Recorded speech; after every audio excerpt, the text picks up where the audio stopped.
everything was good. But then um, the POS script was something that we have never gone over. We had never gone over before, and I called a POS and like I just like froze, and it was so bad. It was not a fun time.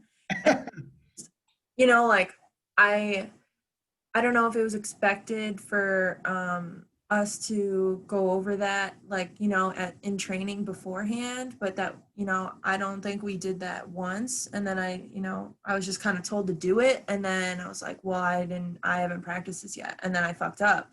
And then I was like, I don't feel like I'm being set up for success here. You know what I mean? Yeah. Yeah. Like, and like what Gabriel was saying before, um, I could see like, trying to weed it out because this is hard work, and it's like you kind of sink or swim by yourself, so like I totally understand, but like I would just appreciate a little bit more help, I guess. I don't know. I mean, it's also hard because, we're doing this all virtually, so I feel like if I was in the office it would be better, but my concern is I've had a bunch of family get corona, and like being completely honest, I don't see anybody wearing masks, and that freaks me out. So like that's why I haven't been in the office, and I totally would have gone in, but like I see on the meetings that no one's wearing masks, and that freaks me out because I don't want to get sick. My boyfriend doesn't have health insurance, so if I get it, he's fucked, you know.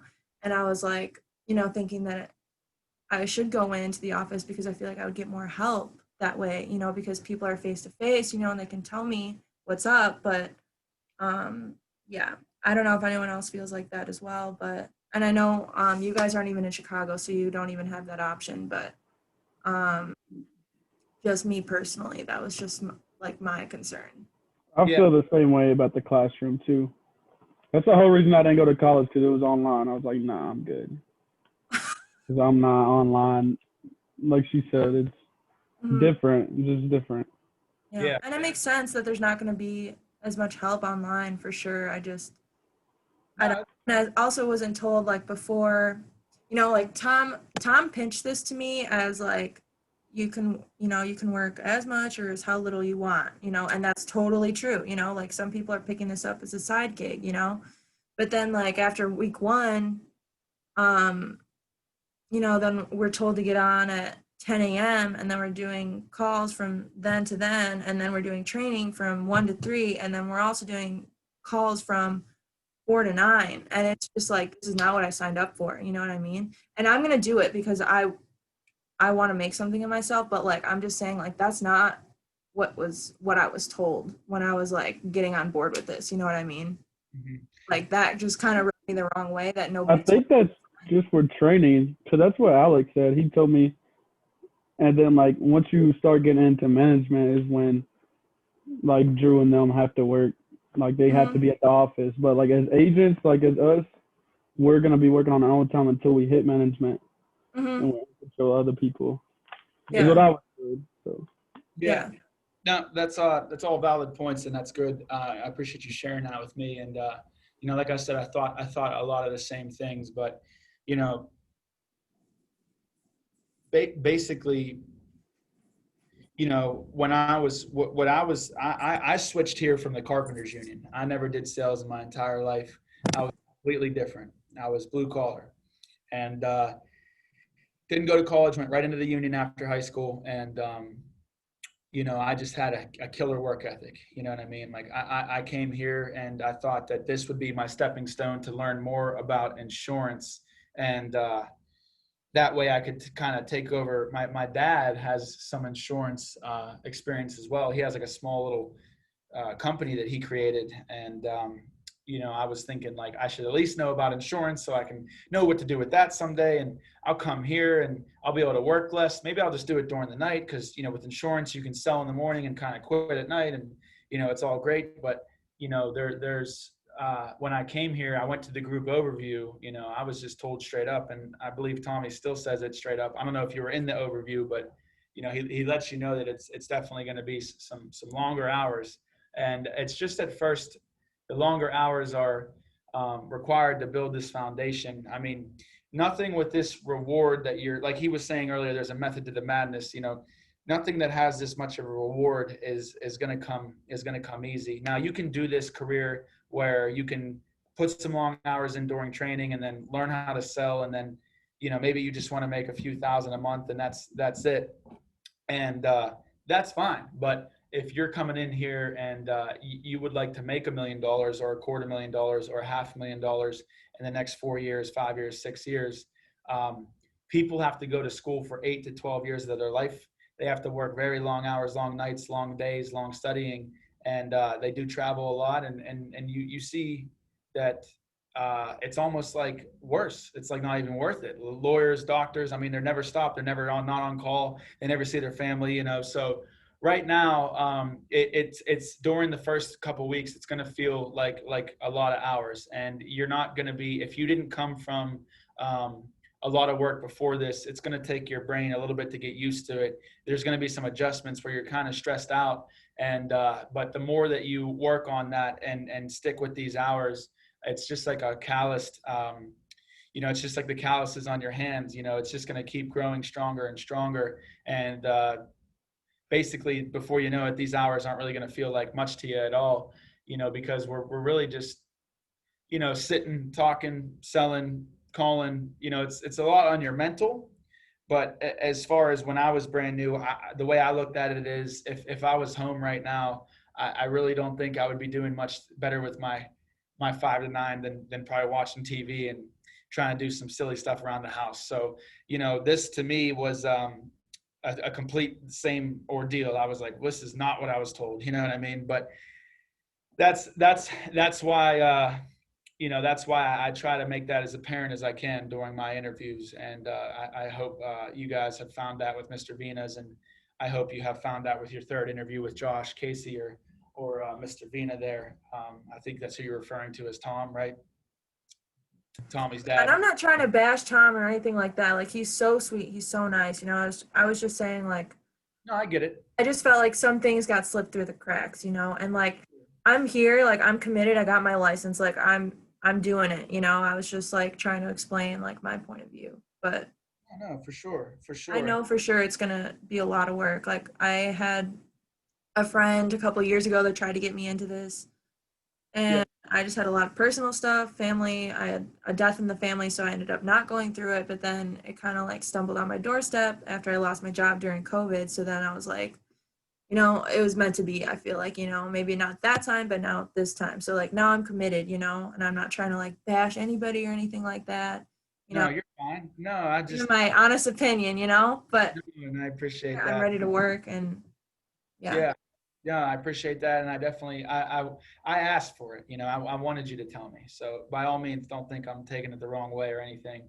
But I do want to just make you guys feel as comfortable as I can, because I went through the same thing. And voice these things with your managers, voice these things with your field trainers. Let them know how you feel, and just be honest with them. They can't be upset being honest with them, and they can work on these things with you. Find out a day to give you off. Find out what might make you work better. Maybe we should review the policyholder script before calling it. Things of that nature. Some people work different ways, but whatever it is, voice it for sure. And like you were saying, you're ready to hear. You're ready. You're here to put in the work, and you're ready to go. So that's all that it takes. Because when I was in training, Giovanni was, like a Nazi. I was stressed, really stressed. And, I think I was so stressed that one of the times before one of our sits, I had him pull over and I threw up. You know what I mean? That's how like high the stress was for me. And I don't know if it was because I was drinking Monster that morning, and maybe I just wasn't having enough good eating habits. It was kind of random gas station food here, random this there. We were just 9 to 9. We were out there, and then we would come home, and I'd be so upset with myself because I didn't learn the script well enough, and I would kind of blow it during the day, and I would be like, well, it's really no one else's fault but mine. I was supposed to have it down. I told him I'd have it down. It's probably the 10th attempt he's given me, and I still don't have it down. So I would force him to stay at home at his apartment complex in Pennsylvania. After the field was an hour away. So we would drive an hour home. I'd stay at his house till another 2 hours, and I would have another hour drive home to my house. And then oh my God. see you at 8 a.m. or 9 a.m. I'm like, dude, it's 2 o'clock and I'm not even home yet. You know what I mean? So Yeah. it was tough, and it's going to be tough, but it definitely, it really pays out. You know, before I knew it, I just kept doing those same hours he showed me in the field, and you know, I just made sure I kept doing the things he showed me, and within, you know, 1 to 3 weeks, you know, it was just, I sounded exactly like him on the script.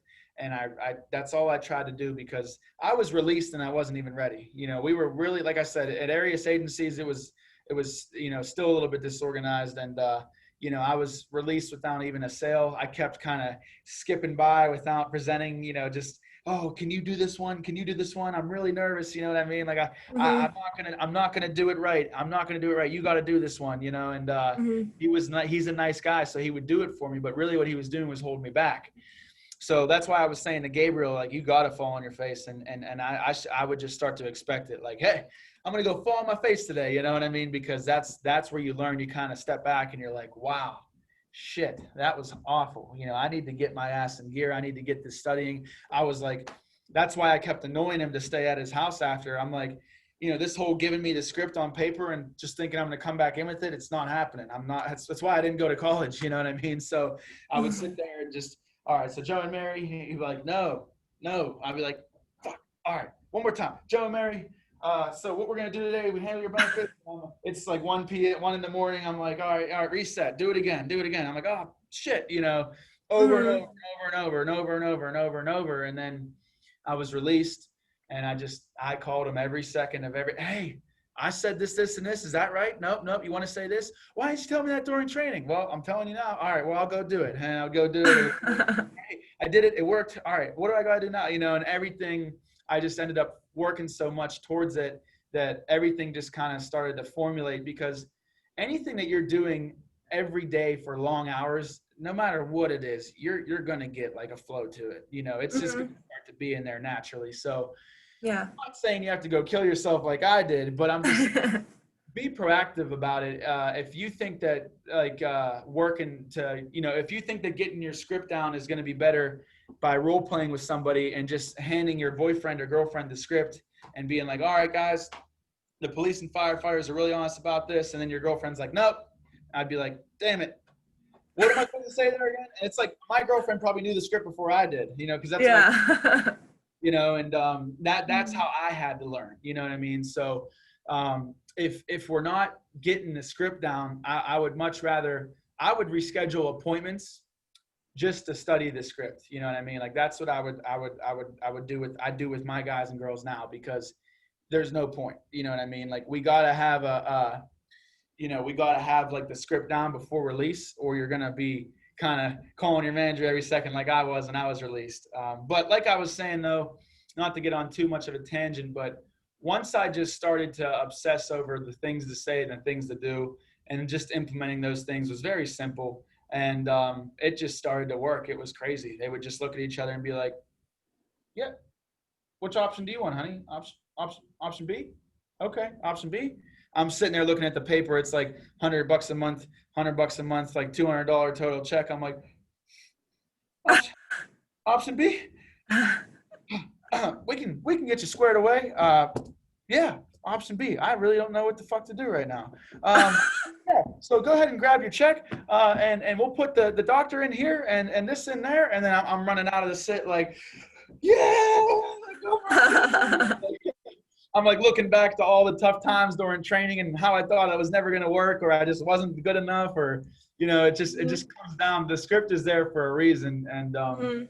as soon as you can get it in your heart with that passion, and just, I'm really personable, so like I'll talk to anybody for hours, you know what I mean? So I would just Yeah. go in there and fall on that as like my fallback plan, like do some killer rapport. Sometimes it would be for like 30 minutes, you know, and I know a lot of managers are like kind of against that, but I would do some Mhm. killer rapport. The people would be like, all right, Vince, you're I'm laughing too much. Can we get started here? And I'd be like, all right, guys, let's get started here. You know what I mean? And Yeah. I would just go into the words, and you know, some people just chew you up, and they're like, well, what is that? And well, what is this? And why are you saying this? And it's so funny when you have the littlest bit of hesitation And when you have the littlest bit of like, I'm new to this, people smell that and they start to, what's that? Well, what's that? Well, what are you? What? But when you come in there, you're like, hey, Marissa, my name is Vince Massari with American Income. How you doing? Is this Joe? Joe, awesome. Joe, nice to meet you. Vince Massari with American Income. We handle your benefits. Had that appointment today. Wife's home, right? Okay, great. And he's like, wow, this dude's fucking nuts. Okay. I'm like walking in his house already. I'm like, this is what Gio told me to do. I'm just going to go ahead and do it. You know, just walk in there and everything in your brain is like, this is so awkward. I don't want to say this. This is so weird. What if he thinks this? What if he thinks that? And the only thing that separates a rookie from a veteran salesman is like those thoughts aren't there anymore. Mm-hmm. Those are the thoughts that make you sound weird, that make you sound wrong, and that make you kind of mess it up. And then the whole mood's off. And then you're just kind of like fighting an uphill battle. Like, I'm about to go over term and whole life. And they're like, why are you doing that? And it's like, because I'm supposed to, you know. And really, you got to be like I said, Joe, when I came in today, and like the letter from your president says, we're going to be going over your no-cost benefits, and then there's additional ones as well that you have to qualify for. There's usually a 7-minute video they have me play on the different types of life insurance. I'm just going to go ahead and skip that for you. And I like to do it on paper. It's going to make a whole lot more sense. It'll be a lot more quicker. It's like, okay, yeah, you just start to kind of lead them. It's control. You know, I tell them, I hop on Zoom. I'm like, hey, before I even say a word, I'm like, can you hear me? Can you see me? Okay.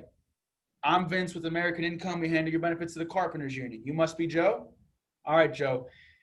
Can you read me that quality control confirmation number that I had you write down on the phone there before we get started? Because I am so official. All I need is a whistle, and that's what I want you to frickin' think. You know what I mean? And I apologize in advance, guys. I swear a lot. You know. And Marissa, I heard you drop the F-bomb in there twice, so you got me doing. Sorry. No, I already am like that, so it's okay. If anyone else is not okay with that, just kind of just. I don't know, put it in the chat. Chill out. But, so that's the things that you'll start to, it's our minds are always resorting to the biggest comfort they can, as back to the Stone Age, what we all were supposed to do as human beings is go out, suffer and freeze our asses off, kill a mammoth or something, bring that thing back, and it was relaxation time. Everything that you didn't have to worry about a bill, you didn't have to worry about anything but getting that food and cooking it on the fire. You know what I mean? Mm-hmm. The other hours of your life was all relaxing, hanging out. You know what I mean? There wasn't people doing workouts with stones or something like that. There wasn't pressure from all angles, nothing like we have now. Something in our pocket that's always, showing us our friends. They're down in Southside and they're blowing up all these bars, and I'm over here and I just got no-showed 5 times, and I'm in the middle of nowhere in Pennsylvania, and my last appointment told me that this is a scam and I should get lost. You know what I mean? I'm like, man, what the am I doing right now?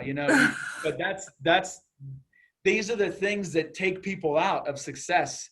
That's why only 12% of people, make over $250,000 in the US, because the other 88%, they fall into that bullshit. They get swept aside by that bullshit. And those thoughts come in just like any other human being's thoughts come in.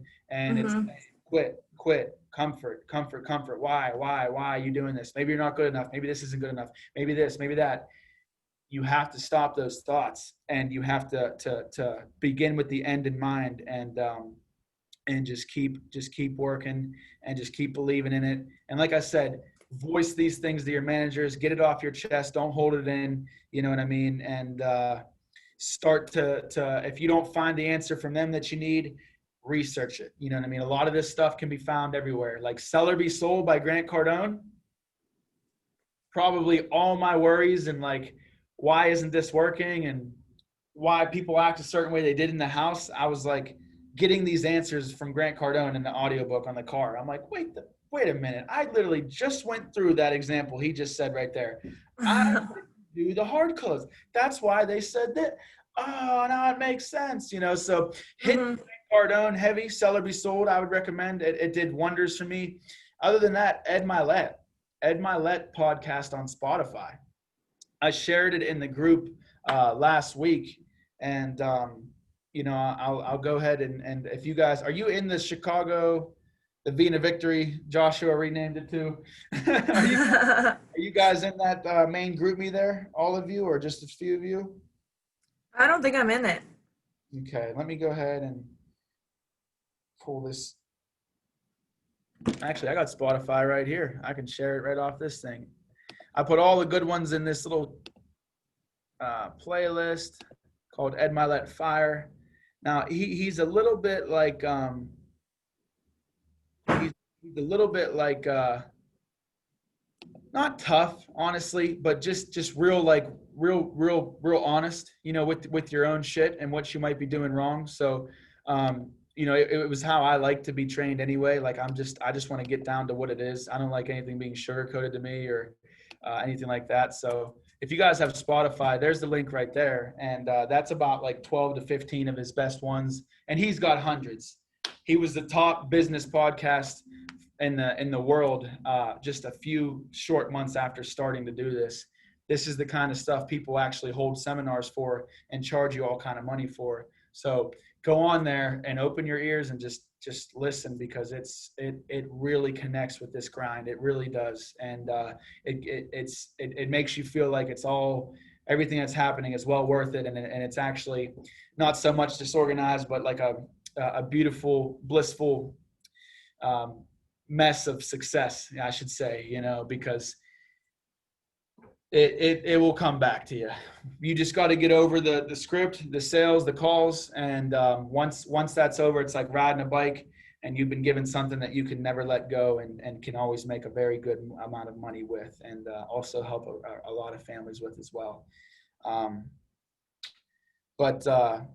So yeah, so I'm with you. I was there, and I would think that something's wrong if somebody new wasn't there.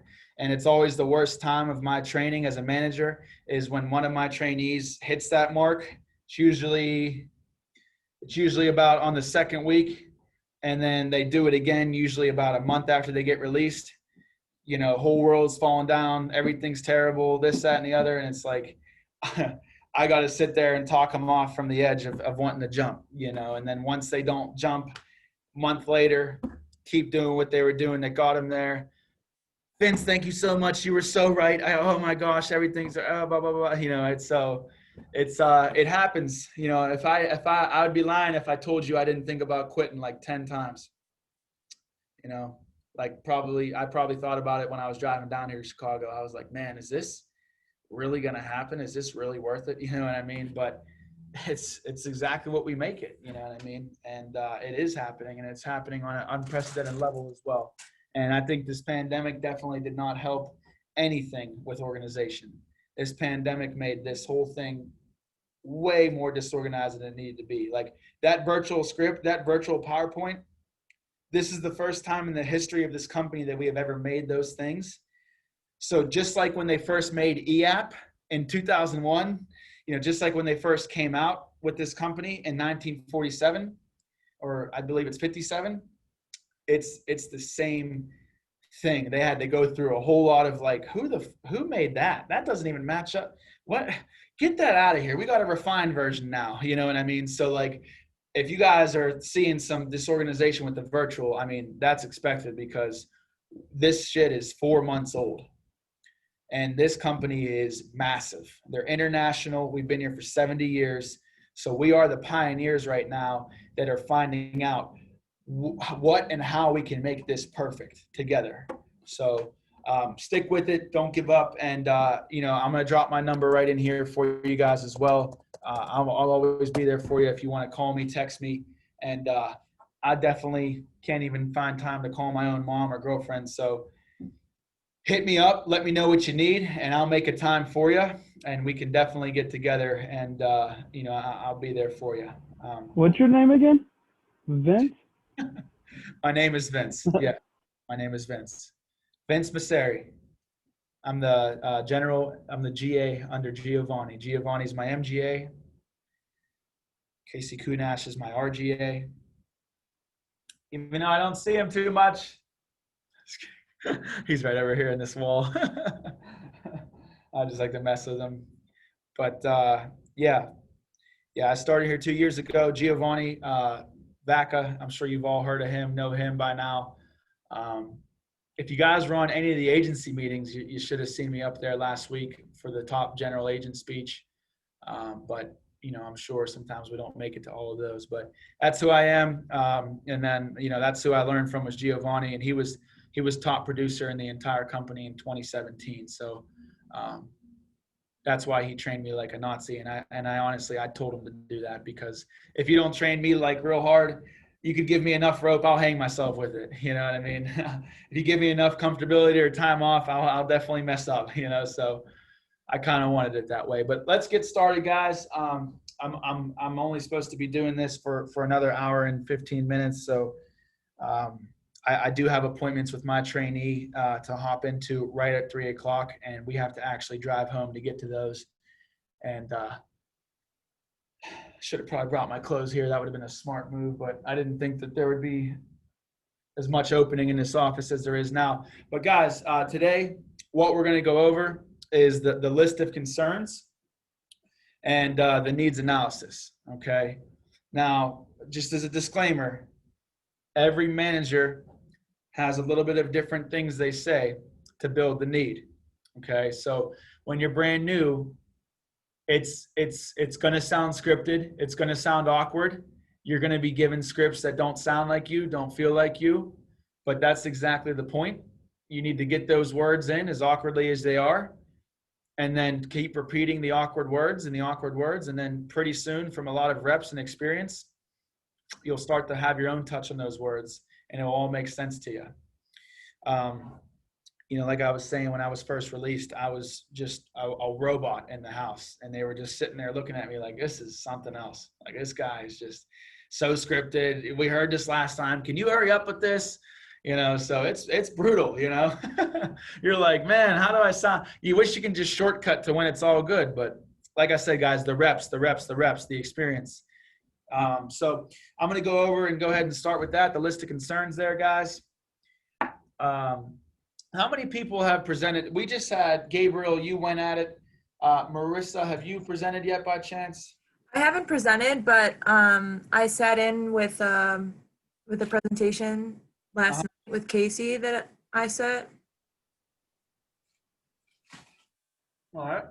How about you, Kara?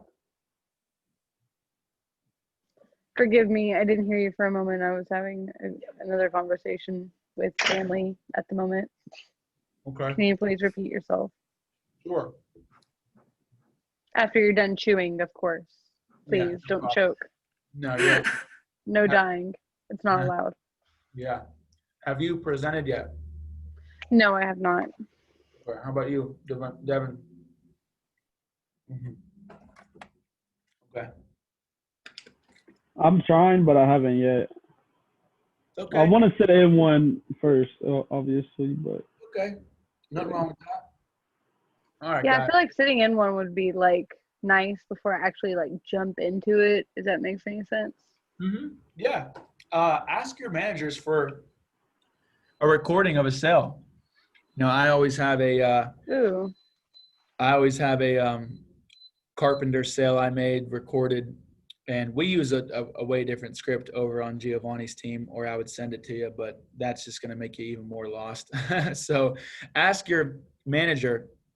We should be recording every meeting. I always hit start meet. I always hit when I create a Zoom meeting, record automatically on start. So if you could do that, and I'm sure, like I said, your manager should have already been doing that. They can go ahead and throw you one of their recordings of a sale, and you can sit there and just replay that thing back and forth, up and down. That's the one plus about virtual. And that's the other thing, guys. Like, in a couple years, we're going to look back on this virtual time and just laugh, because it is kind of a little bit crazy right now, and it's become a normality. And it's definitely it's very cool that our company has adapted and become the #1 virtual sales company in America. So we're doing big things, and I don't think other companies are even having half as much success. So, but more or less though, get those recordings. But I'll go ahead and get started, guys. I'm going to share my screen so you guys can follow along with your script. I know that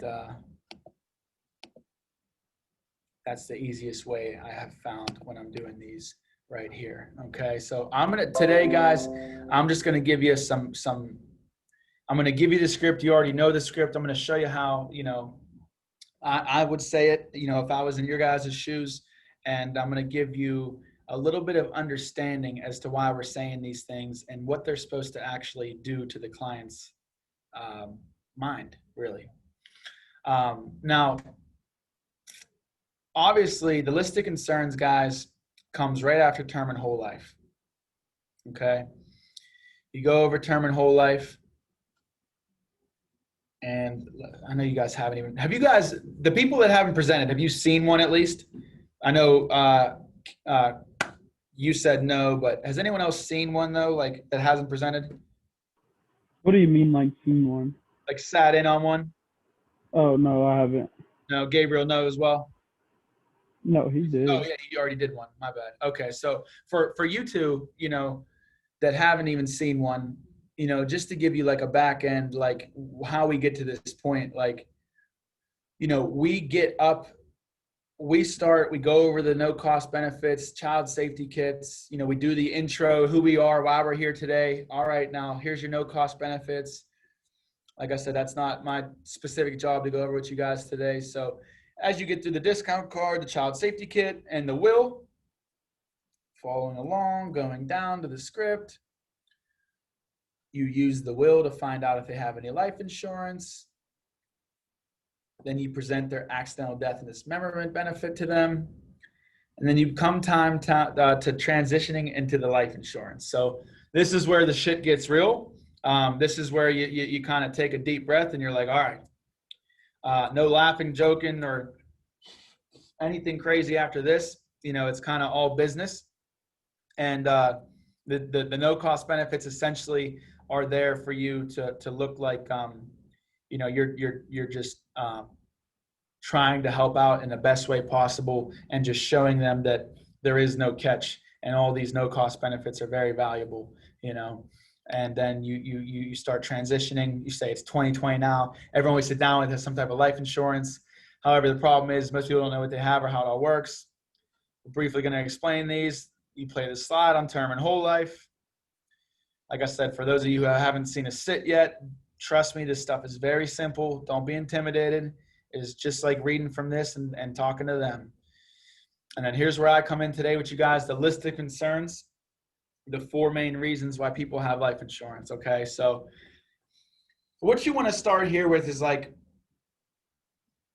making them know that this is gonna drive up the credibility a whole lot, and it's gonna make us look like we are very qualified to be in this spot, and we have been for over 70 years. And guys, when over the years that we've all gone through these contract negotiations, let me get this thing out of the way, and benefit changes, it seems as if it's always a give or take, and we're starting to get less, and at the same time we're paying more. Wouldn't you agree, Joe? And everyone's going to nod their head right there, because when I joined the Carpenters Union, the first thing they said to me was like, here, we're going to get you all in this room and we're going to explain your benefit package to you. And that's like your health insurance, like all the actual benefits to the Carpenters Union. And the whole time, I think the guy was just telling me how good it used to be and how bad it is now.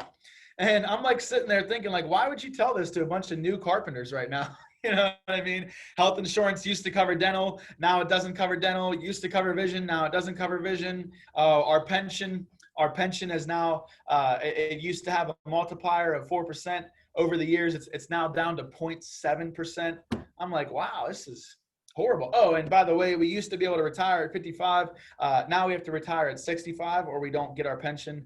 Yeah, Carpenters Union's great. You know what I mean? Like, so this is where that's driving home the point of like what that is. Like, it's always a give or take. It's like we're starting to actually get less. And at the same time, for some reason, because of inflation, I'm still paying more, just like everything else. So during these contract negotiations and benefit changes, the members down at the Carpenters Union, you want to make it specific to them. The members down at the Carpenters Union, Local 250, they brought us a list of concerns to make sure that there is something permanent and portable as a solution to protect those concerns of, the benefits always going up and down. Now, guys, the these concerns that they want to protect, these concerns that have been brought up a lot at the Carpenters Union, were actually final expense protection, income protection, mortgage protection, and then debt and child education, more like legacy protection, so you can leave a legacy and not a liability. Now, with that being said, guys, or I'm sorry, don't read that little needs analysis right there. You just tell them, scratch everything I just said about that little needs analysis and put it right here. The concerns that they saw, guys, over the years with the Carpenters Union was, they found that there wasn't really that many member-owned and controlled benefits. So, most people, if most members in the union, we got really great workplace benefits, but as soon as they quit, get fired, or retire, we actually tend to lose those benefits. And that really put a lot of families in a financial bind, guys. And then sometimes, guys, for you to note, I'll ask them here, even though I already asked them at the beginning of the presentation, it's already in the script like 2 times before this. I'll ask them again. I'll be like, what they found is, like we were talking about earlier, Joe, most members, when they quit, get fired, or retire, what happens to their workplace benefits? Just to make sure they're staying with me, just to make sure that they're still listening. Don't answer for them. Let them answer. They go away. Yeah, exactly. They go away. So, we saw that as a huge concern back at the union there. Now, the other concern that the Carpenters Local 250 had was funeral and final expenses were something that was not covered whatsoever unless you actually died while you were on the job or in the Carpenters Union. So, guys, as soon as we stop paying dues, or as soon as, like I said, we get laid off, that benefit that they have at work for your funeral, it won't pay out. And I'll tell people like a personal story right here, because I was on the job site once where a gentleman actually had gotten killed in the city of Pittsburgh, and he wasn't paid up on his dues. He was like 3 months behind on his dues. I don't know how the hell he was working on a job site without his dues paid up, but they declined to pay out his life insurance to the union because of that. So, guys, the second big concern they saw was funeral and final expenses were falling on the family a lot, because if we weren't paying our dues, or we retired or quit, got a different career, there was nothing there to pay the family to cover all those bills at once. And if you're anything like me, I don't got, $15,000 laying around. I don't know about you, Joe, right? Get him to be like, yeah, right, exactly. Okay. Then you'll be like, does that make sense? That list of concern, funeral and final expense, so basically what you're trying to do here, guys, is you're really just, you're really just trying to paint the vision for the client. You're really trying to make them see these concerns and envision if they've ever thought about this before, and if they haven't, and you're bringing it up right now, they're going to start to kind of freak out in their head right here. They're going to be like, wait, what the fuck? Do I have a funeral benefit? Are my dues paid? Is my shit permanent? Do I even have life insurance? I mean, that's what we're trying to do right here. It's like a non-biased way of saying these are the concerns that everybody had. And he's sitting there the whole time like, yeah, now these are, I agree. I'm having the same concerns, Vince, So with that being said, guys, make sure you don't have to be right on script here. You can see I'm varying off of it a little bit. I put in a side story about my friend that died. I feel free if you had a grandma, mother, father that passed away and the funeral process was just awful. It was a lot of money, and you and your aunts and uncles had to come together with a GoFundMe. Feel free to throw that kind of stuff in here very briefly. If anything, it makes you look less of a salesman and more of just somebody that really cares about them, that's just sharing their own experience with them to help. Does that make sense, guys? Thumbs up. Okay, let me put this thing over here. There it is. All right, guys. So moving on to the third concern, guys. Okay, the third concern, Joe, that the Carpenters Union brought to our attention was loss of income from the primary income earner. Now, with that being said, guys, Joe, Mary, Mary, I know you said you don't work, right? You take care of the home, you take care of the kids. That's a full job in its own, right? You can tell them, like, instead of using the script, I would use the script. Like, imagine if a family has a main income earner and they lost that income earner, Mary, like that's how Joe, he's the main breadwinner, you said, right? Right. Okay. So, if I had to ask you, do you think if would you be able to live the same lifestyle without Joe's earnings? If he, God forbid, weren't to come home from work one day, would that set you back at all if you were to lose his paycheck? Yeah, exactly. And a lot of our members said the same thing. And that's why they brought this as one of our concerns today, because, and here's where you can add your own fluff. Like, you can do these concerns real cut and dry and real quick. But when you're plugging it into the needs analysis, you can bring in some extra fluff, some emotional tie downs, right? A tie down is something like, Mary, what would you do without Joe's income? Gabriel, do you have $15,000 laying around for a funeral? Like, those are emotional tie downs. Like, God forbid something were to happen to Joe, which one of these would you want to make sure was taken care of? Those are tie downs, right? So you can put your tie downs here, or you could put them on the needs analysis when you plug the numbers in that it recommends. Either way, it's going to work just fine for you guys. Specifically, myself, I like to put these right here at the end of the script. I like to add my own little emotional tie down to each one, loss of income. And you'll start to get your own emotional tie downs when you sit down with these families. And when you're going through this, they'll start to be like, oh my God, Vince, you should have seen when my brother passed away, it was awful. And they'll sell you for you. If you don't believe in these things, by all means, if you sit down with enough clients, you'll start to hear all the horror stories, all of them. Horrible shit I've heard from some of these clients. So make sure, guys, with loss of income, Joe, the concern there was, you're the main breadwinner here, right? You're the one that gets up every day, goes to work, and makes sure that this world keeps spinning around when you come home for the kids, for the college, the education, the entertainment, food, bills. You guys keep the heat on in the winter. Your paycheck keeps this world going round, right? Right. Now, imagine, Mary, if we were to lose Joe's income, and that, if we were to lose Joe's income, would that set you back at all? Would that put you and the kids in a financial bind?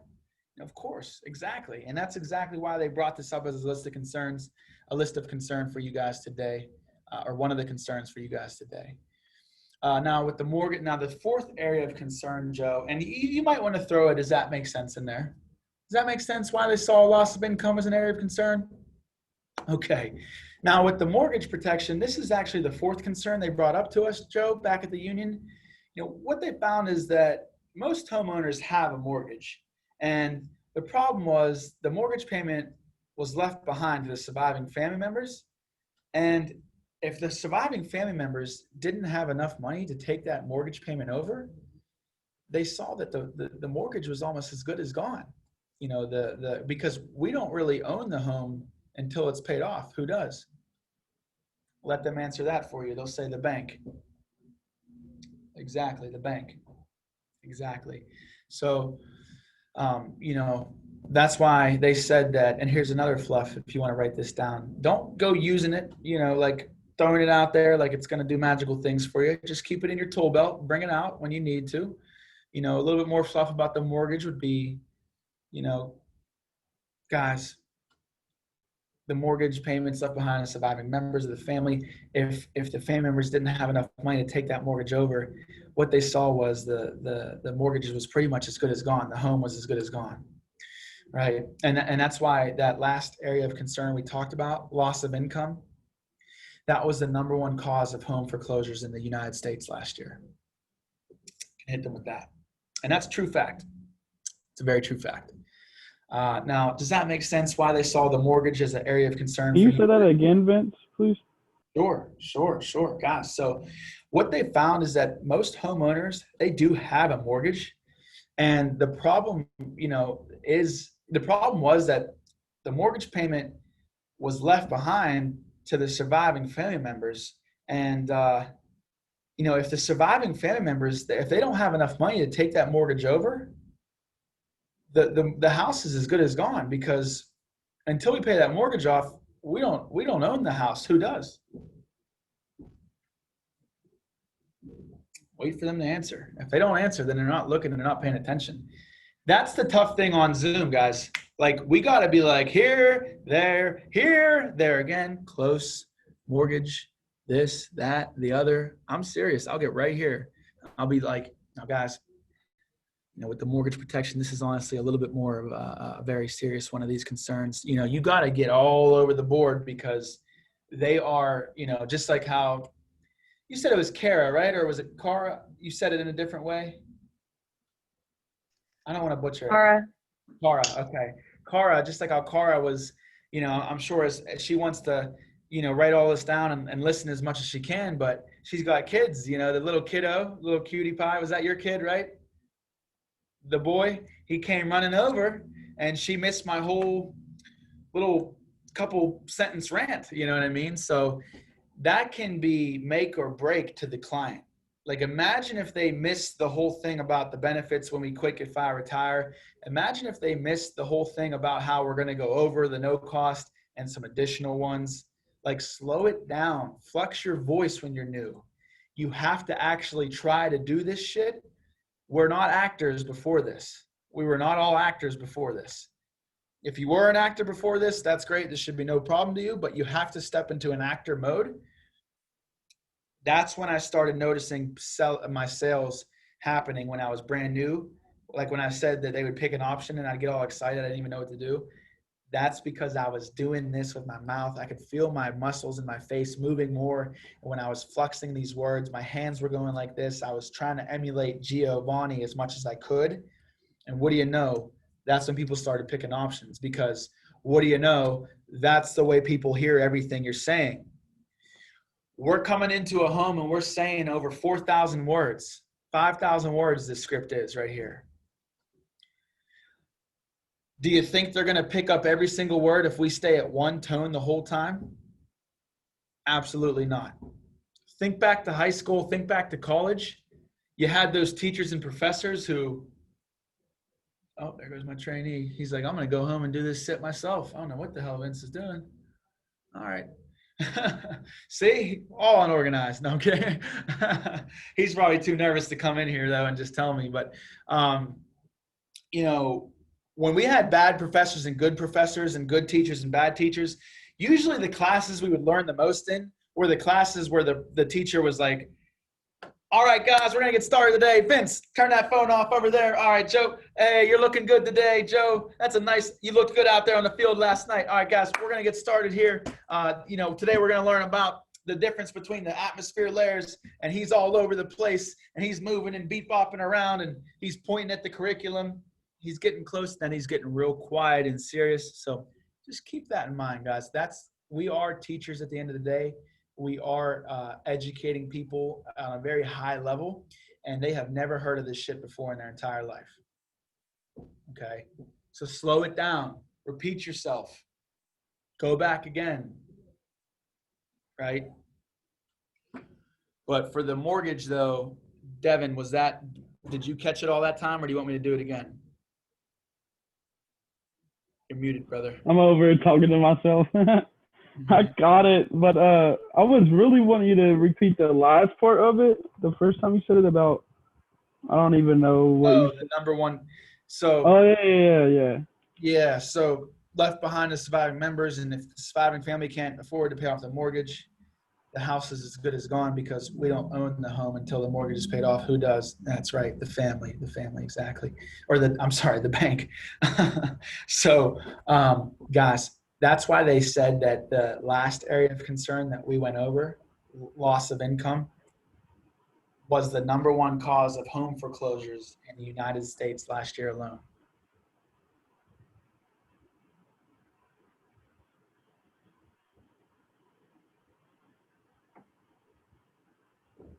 Let me know if anyone needs me to repeat that before we go on.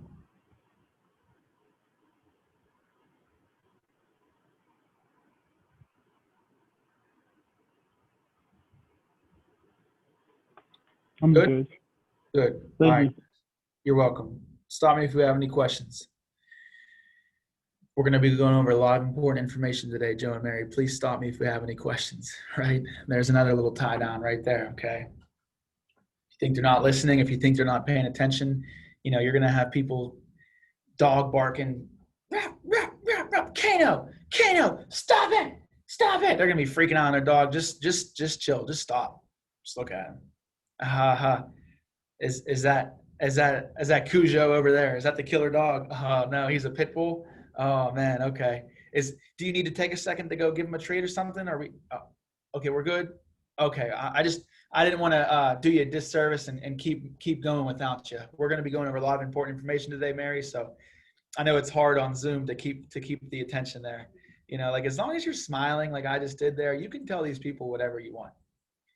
You're the guy from their union. You're the guy delivering them free benefits that save them thousands of dollars. I don't really think there's anybody else out there delivering a bunch of free shit like this. I really don't. Like ADT, for example, they'll come in and tell you that they're going to set you up with a free security system, and they drill holes in your fucking wall and put these cameras up. Sorry for the language. Excuse my language. I know there's kids in the room with Cara there. They'll drill holes in your wall and basically hang all the cameras, hang the security system. And then before they leave, they honestly try to sit down and force you to buy the service because it's already hung up. It's already on the wall. We can't take it down, right? And then if you don't want to buy, they literally take it off your wall and you have holes in your walls. Right? So we're not ADT. We're not these roofing companies. Okay, we got a little bit more dignity and respect we got to have and professionalism for ourselves. You got to take pride in this shit stuff. Oh my gosh, I keep doing it. Got to take pride in this stuff, okay, guys? Got to take pride in it. Like come in there, high horse. I'm the man. I'm the one that's going to help these families. They need me. They may fight me up and down and convince me why they don't want to see me today. But if I figure out the right things to say to just get into the house, I know when I'm done with my script, I'm going to leave this family in a better spot. So it's very selfless.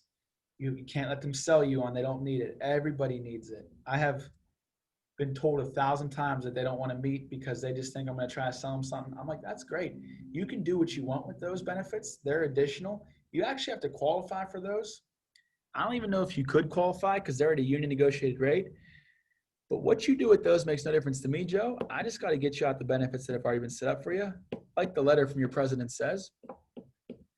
Basically what I'm saying is I don't care if you like it or not because your union set it up for you and you already requested it. They try to put us in like a telemarketer file as soon as they hear from us. And it's ridiculous. It's absolutely ridiculous. Like we are the only 100% unionized life insurance company in America. That's powerful. That is powerful. There was another one back in like the 80s and they did some weird shady shit and they like went under. We are the only one. We've been around for the longest. We were here first. We've been here since the 40s. Been here for over 70 years. Only what? Only 100% unionized life insurance company in America. If you haven't mentioned the word life insurance to the client yet, just say 100% unionized benefit company if you want to drop that line on the phone. There's nobody else giving these people a letter that says that we're going to be contacting them. Have you guys seen those letters of explanation before? That they get with the card that they filled out? It's from their president. It says an AIL representative will be contacting you. Like the card, are you talking about? It's like a letter that comes with the card. Oh. Can you guys see my screen still? Yeah. Okay, so here's one person right here, the National Postal Mail Handlers Union. By the way, they are all getting defunded and laid off right now because of whatever the hell is going on with the election mailing thing.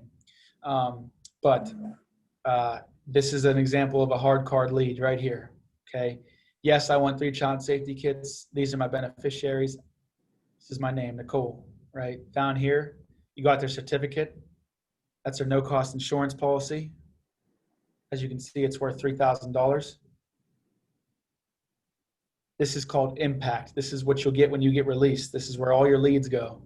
That's the other thing that no other company can even come close to us with. Free leads. quality leads. These are called warm leads because they've already reached out to us. Okay. Go to any other insurance company. You're going to be calling people all day and night. Hey, we got a better quote for you down here at State Farm. Could you just give me a second to click? Oh, man. Hey, we got another better quote down here. Click. Oh, fuck. Click, click, click, click, click, click, click, click, click, click. Over here, hey, this is Joe with American Income. We handle some of your benefits to the Mail Handlers Union, the local 306. How you doing today? Oh, shit, my Mail Handlers Union. Oh, shit, I'm doing good. How are you? Oh, great, Joe. The only reason why I was calling is because you filled out that 3x5 yellow card and turned it into us. Like what, it's very official. Anyway, guys, that's all training for other days. I'm not here to go over call scripts, but group info, right? Oh, What's the line that you said earlier when you said if you didn't mention life insurance, say we're 100% unionized benefit company. Unionized benefit company. A little bit less abrasive. Let me pull up this thing timed out so that went away. Let me pull up another lead here. There we go. A carpenter, a fellow asshole. That's what I call him. Okay. Group info. So here's the carpenter, right? United Brotherhood of Carpenters, local 1889. Group info.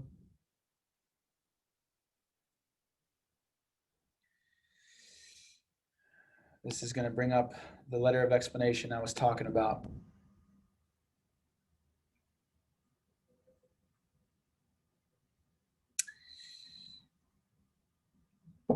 Dear brothers and sisters, right?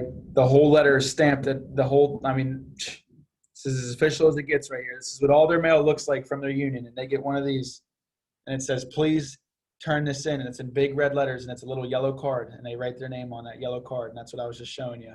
But anyway, this letter comes right with the card. So nobody should be telling you anything about they didn't know, And if they didn't know, hey, I know you said you didn't make it to any of the meetings, but did you read that letter of explanation from your executive board that came with the card that lets you know we'd be calling? Okay, that makes sense, right? Pretty much saying like, I know you didn't even go to the meeting. I know you didn't even read the letter. It's like kind of, beating them down a little bit. Like, I know you don't know what you're talking about, But more or less, guys, you can see it goes over how we have 190,000 Brotherhood carpenters covered under these policies. And since 1990, we have paid out more than $45.4 million worth of no-cost benefits, as well as the additional benefits, to over 36,000 families. Please return the card. Do you think we would have got there by giving up or by not pushing? No, we would not have even protected that many people. That's why you got to take pride in this. You get hung up on, laugh at it. All right, buddy, you don't want the benefit. Oh, that's your fault. All right, next guy. Someone else needs me. So those who return the card can receive a health services discount card for you and your family at no cost. Blah, blah, blah, blah, blah, blah. Child safety kits, blah, blah, blah. And then I even tell them there's a will in there now, because there is a will in there now. In solidarity, the executive board. Right there at the bottom, an AIL representative. Whoops. Who is a member of the local 277 will call on you to deliver your certificate of coverage. That's us, guys. We're in the Office Professionals Union, if you didn't catch that yet. We are in the Office Professionals Union. We're in the locals 277. After 3 months here, you guys do qualify for health insurance benefits from us, as well as a group life insurance policy of $25,000. Okay, so we'll call on you to deliver your certificate of coverage, provide your no-cost benefits, and witness your beneficiary designation. American Income Life has other supplemental insurance programs presented in the B Union by Union spirit, available strictly on a voluntary basis. So I don't read the strictly voluntary basis part to them because they're usually never following along anyway. I'll say we have other permanent insurance benefits that have been set up for you today as well. And then I'll stop sharing it. Other been set up for you as well. You can say, we noticed you didn't fill out any paperwork for those. You can say, we're here to enroll you into those today. If you can't qualify, we just wouldn't even worry about that. If you do qualify, then we absolutely have to get you squared away today. I mean, it's very easy. You just got to put in the time to get this stuff down. So that's that read off letter there, guys. Any questions on that?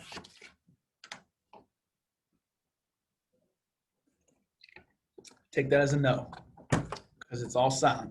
All right. So the next thing to look at after mortgage is honestly college education, but I don't go over it. I really don't. I mean, I'd rather go over debt right here and then just be like debt.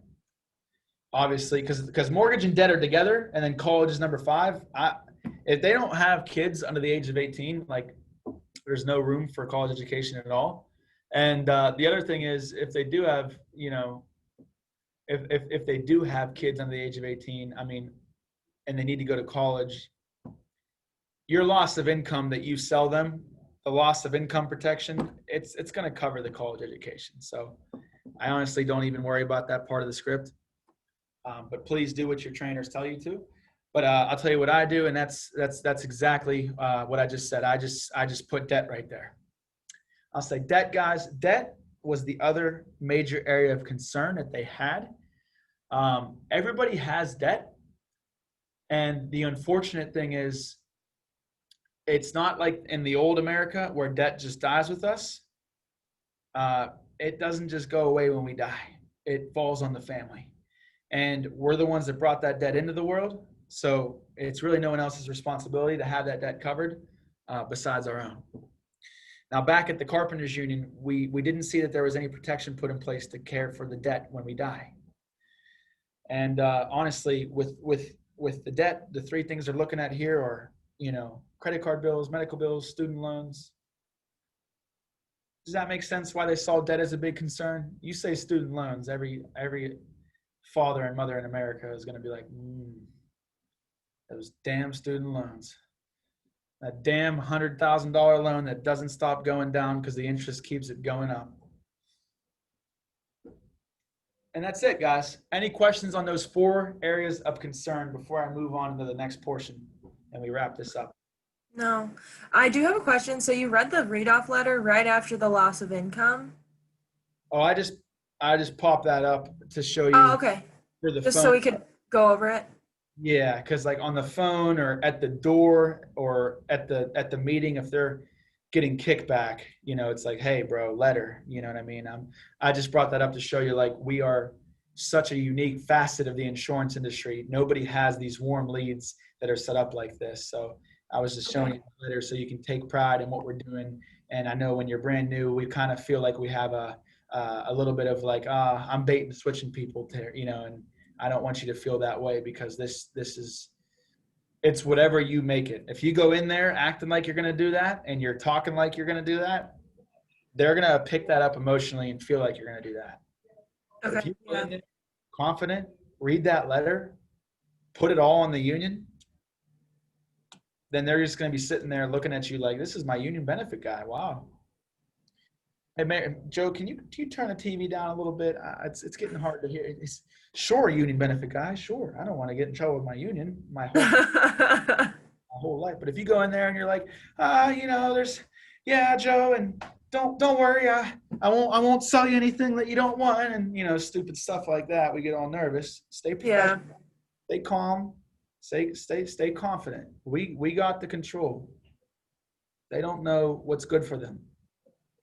Unfortunately, we're here to help them. And even the ones that act like they know. I used to get sold those same apples. And then I would come back to them a couple weeks later, and everything they sold me on was false. They would still be sitting there, no insurance, never called anybody, never got taken care of, doesn't know this, doesn't know that. It's really funny when you come in with a lot of assumption that you know a lot, how less they assume that they know more than you. Mm-hmm.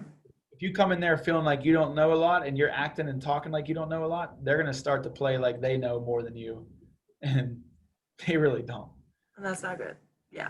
Yeah. And some people, don't get me wrong, I had plenty of smart people I sat down with. That's when you're in trouble. That's when you got to be on your P's and Q's, because they're going to be like, well, what about this? What about that? And you're going to be like, well, life insurance does this. And Good thing I Googled this last night because I knew I was sitting down with your crazy ass. You know what I mean? So feel free to also educate yourself in the meantime. Google some things at night, you know? Anyway, guys, yeah, so great question, Marissa. That letter is actually brought up at the very beginning of the presentation in the script. You read that letter there. Okay, cool. And then there's another letter attached to it that's called a mandatory read-off letter. And it's what you show them when you're about to go in. And we'll go over this because this is part of the thing I do for you today. Hey, there's a Spanish version. Here's the read-off letter that you read before you show them the insurance. Further solidifying the union by union spirit and the very much unique relationship here. You know, I don't know if you guys have ever worked for any other careers before, but somebody from like Prudential or Allstate just kind of creeps into one of the break rooms one day and just lays out a bunch of insurance for you. And they're like, oh, this is your insurance through the hospital. Go ahead and pick your option today. And people just, oh, okay, I have to do this? Oh, okay. You know, and we're feeling bad about what we do. Come on. We got to come in with the same mindset. We got all the officialness. We got all the documentation we need right here. Mm-hmm. But that's where the What reason is. Go ahead.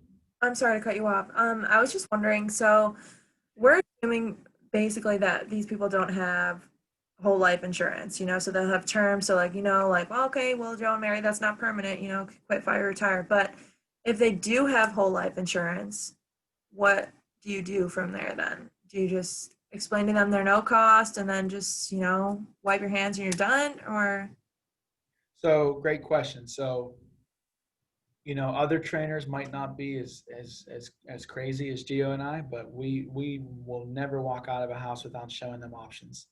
And we will never believe what they say until we see it. So there's a part of the script where, you know, we ask them in the will, this is where you put all your life insurance. The only life insurance I don't ask you to list is your stuff through work. Because when we quit, get fire, retire, what happens to our life insurance through work? It goes away. Now, Mary, Joe, do you have any life insurance outside of work that you'd put down in this will? Okay, great. What company is that with? What's the death? Okay, State Farm? Great, great. And you'd put State Farm right here. Now, do you remember your death benefit on that? 100,000? Great. And then how long ago did you grab that? Like least sensitive questions, the most sensitive. How long ago did you grab that? Oh, geez. I mean, and as long as you did good rapport and you're not awkward in there, I mean, and you're just a likable person, you're just being yourself, they're going to be like, oh, I don't know, Joe, how long ago? 3 months ago, maybe we grabbed it 3 months ago. Yeah. And I know they're like 67 years old. I'm like, okay. So you got 100,000 3 months ago. And then I'll be like, oh, great. 3 months ago. How much do you pay for that? About how much do you pay for that? You know, or something like that. Or how much does that, you know, cost you every month? Just throw it out there. That's the most awkward one, but just throw it out there. They won't mind. mm-hmm. 3 months ago, so you're probably paying a pretty great price. Do you remember what you're paying for it? Oh, it's like $50 a month. And right there, I just got their price. I got their death benefit, and I got how old they were when they bought it. So I know that a 67-year-old female did not just grab 100,000 the whole life for $50 a month, because that shit would be over $300 a month. Yeah. No matter where you go, whole life doesn't vary too much. Mm-hmm. So right then there, where do you go from there if you catch them? yeah. So great question. So I know it's either term or universal right there. I kind of put it aside in my head, and then that's that part of the script I was just showing you where it's like, all right, guys, any questions on the will? Okay. Now it is 2020 now, and everybody we sit down with, they have some type of life insurance, but they don't know what they have or how it all works. You go into explaining the different types of insurance, the term and the whole, and then they're sitting there and they're like, wait a second, like term is awful. Whole is great. Mm-hmm. Do I have term? Oh shit. You know what I mean? And then at the needs analysis at the very end, like I said, I don't see it here on like your guys' script. These gaps where you are, date of birth is, mandatory read-off letter, final expense, plug it in, income protection, mortgage, college, recap the benefits.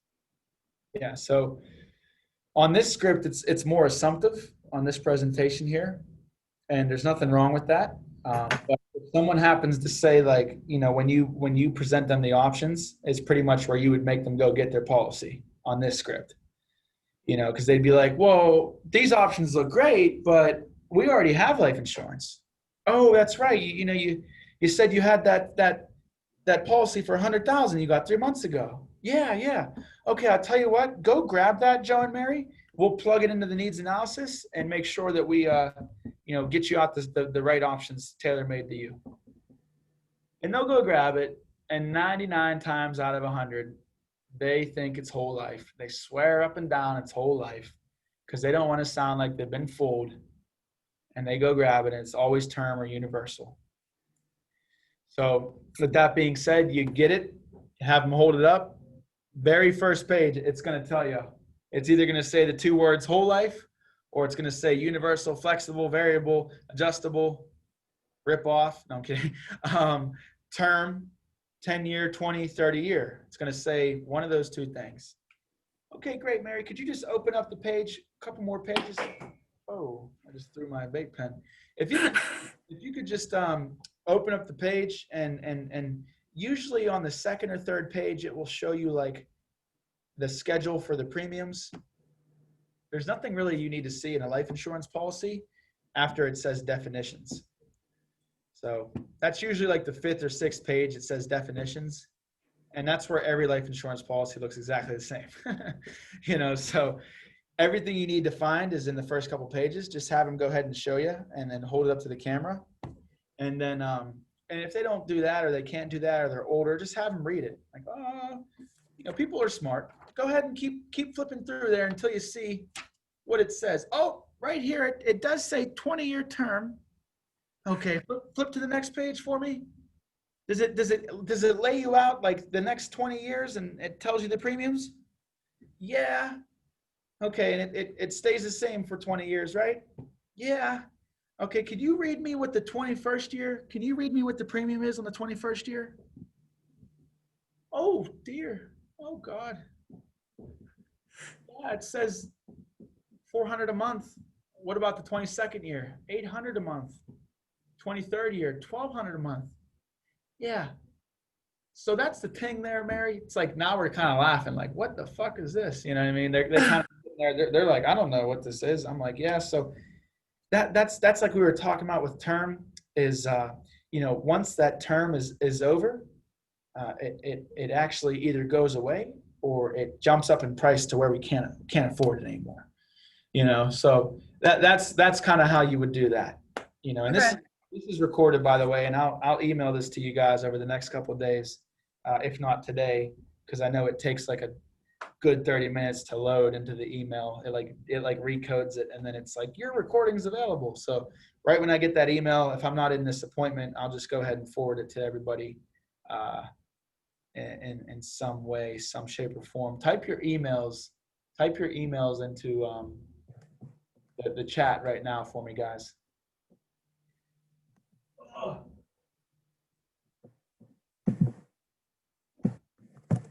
Lost Gabriel.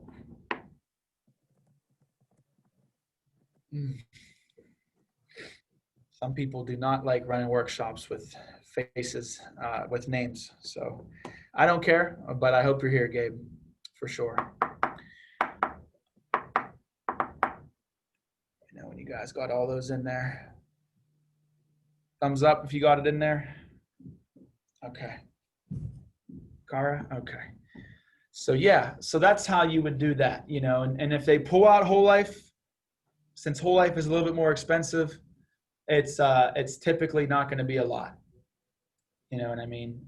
It's if it's whole life, it's at max, you're going to see someone that has like 100 or 50,000 And, by all means, find a way to spend it, and be like, okay, that's great. You have 50,000 the whole life. That's awesome. Go grab that. Okay. I confirmed it's actually whole life. Because I'm telling you right now, if you believe people for what they say, you're just going to be hurting them and hurting yourself. I used to do that when I was brand new. I believe people because they're really good at selling themselves. And every time it was not true. So get them to grab the whole life. If they see that it's whole life, okay, great. You got 50,000 right there. Based off of your age right now, the funeral is going to be around 40 to 60 grand. So that 50,000 is going to cover that funeral. But there's still a big gap here with the loss of income and the mortgage. And then that's what you can sell them term on. You'll just adjust that needs analysis, which I'll show you real quick, how that all pans out there. Does that answer your question, Marissa? Yes, thank you. Now, after these areas of concerns, guys, you're going to read this paragraph right here. I'm going to start going quicker because I'm about to screw myself out of this sit that I have at 3. My house is 20 minutes away. But now, Joe, they always make me ask this question, and keep in mind there is no right or wrong answer. But God forbid, this is where you want to get close to the camera, like I was just saying. God forbid, guys, you found out that Joe wasn't going to be coming home from work one day. Like you could predict the future almost. Like I said, God forbid, knock on wood, right? Maybe you can even say knock on wood, right? What if you knew he wasn't going to come home from work one day, Mary? Which area of concern would you want to make sure, if you could just pick one, which area of concern would you want to make sure was guaranteed protected? No matter what happens. Okay, the mortgage? Okay, and then ask them why.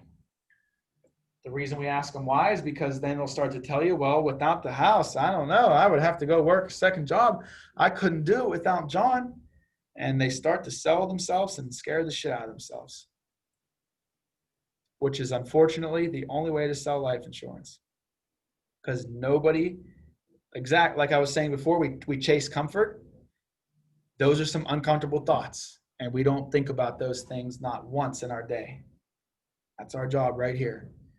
I had a black Arius agency shirt and black jeans, and then I had some boots. And this one old lady once was like, geez, this is all so depressing. Is that why you wear black? I was like, I'm like, no, not really. I just don't have any other shirts than this, but I'll keep that in mind. And that's maybe that's why I'm doing so well. I don't know, You remind me of like a Johnny Cash or something. Okay. All right. I don't know whether to take that as a compliment or what. Johnny Cash. But anyway, guys, so you make them choose which area of concern was most important to them, and then ask them why, and then ask Mary the same exact question. Or I'm sorry, reverse it. Ask Joe if he knew he wasn't coming back, what he would choose. So Mary, if you knew Joe wasn't coming home from work, what would you want covered? And then Joe, if you knew you weren't coming home from work, what would you want covered for Mary?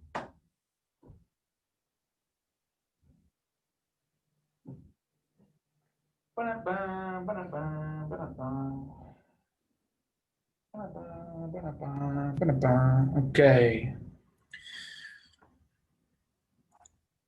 This is where, the EAP comes into play, guys.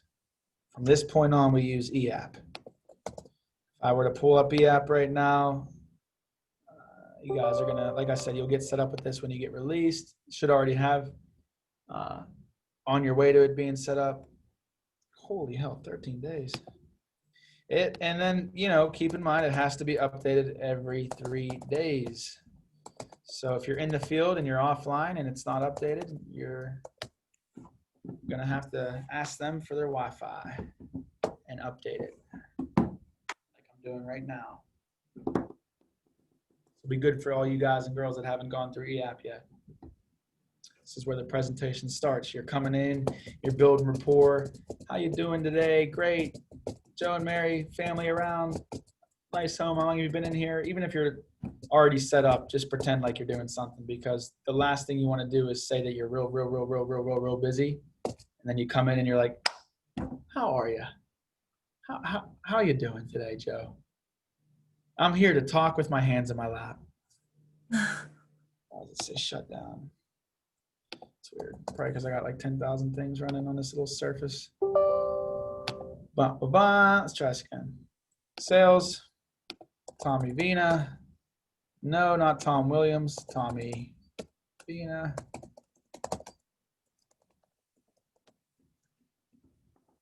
There we go. Okay. Start presentation. As I'm building rapport, we'll put Marissa in here. What's your date of birth, Marissa? And you'll have this on the card, so you don't got to go asking them. March 1st, 2000. Get you down here to 77. Make you a little bit older. Select your state. I'm going to do training sales, so this doesn't go anywhere. Married, dependents, whatever. Hit next. Unions. And here goes the first video that you're supposed to play.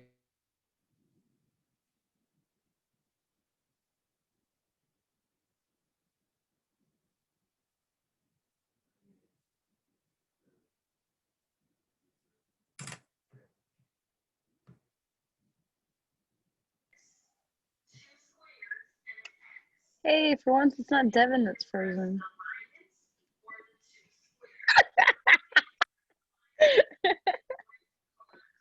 You're welcome. Anytime, anytime.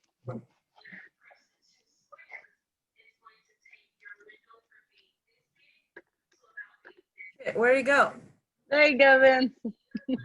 Oh.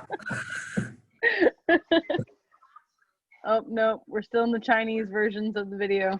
I'm sorry, man. Yeah, see, your mouth is moving and then there's words. Who? Not you this time. Now it's Vince. You're usually the Chinese video. Now it's Vince. I know, I can see him, but I can't hear him.